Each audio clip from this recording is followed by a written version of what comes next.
Have you ever wondered how some people stay calm when everything seems to go wrong? What's their secret?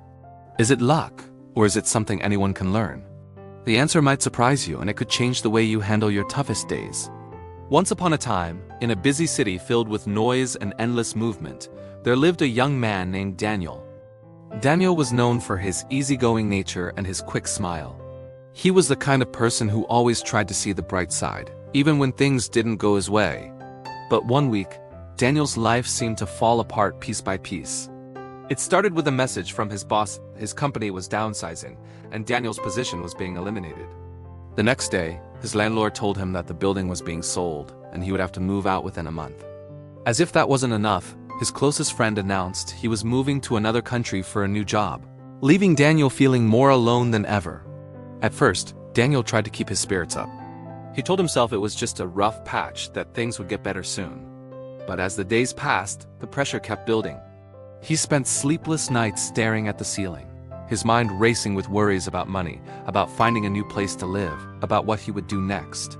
Every morning, he forced himself to get up, put on a brave face, and pretend everything was fine. But inside, he felt like he was drowning. The world around him was spinning out of control, and he didn't know how to stop it.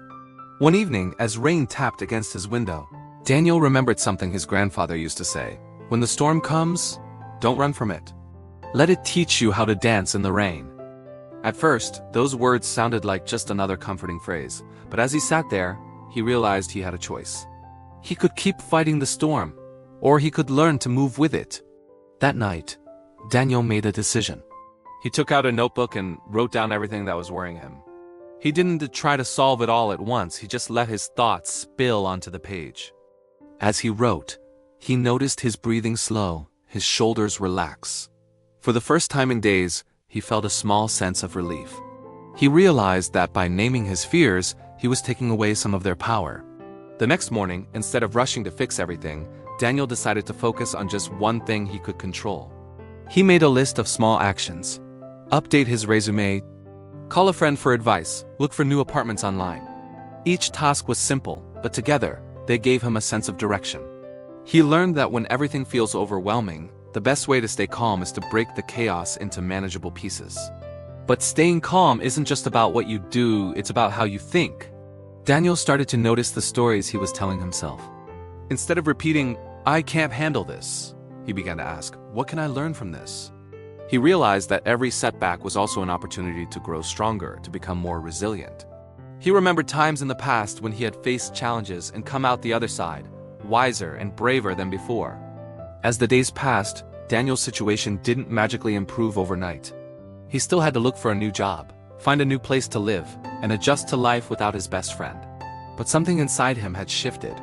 He was no longer a victim of his circumstances, he was an active participant in his own story. He learned to pause when panic threatened to take over, to breathe deeply, and to remind himself that storms don't last forever. People around him began to notice the change. Friends asked how he managed to stay so calm, even when things were tough. Daniel would smile and share his secret. It's not about avoiding the storm. It's about learning to find your balance, even when the wind is howling. Daniel's journey wasn't easy, but he discovered that calm isn't something you reborn with it, something you build, one choice at a time.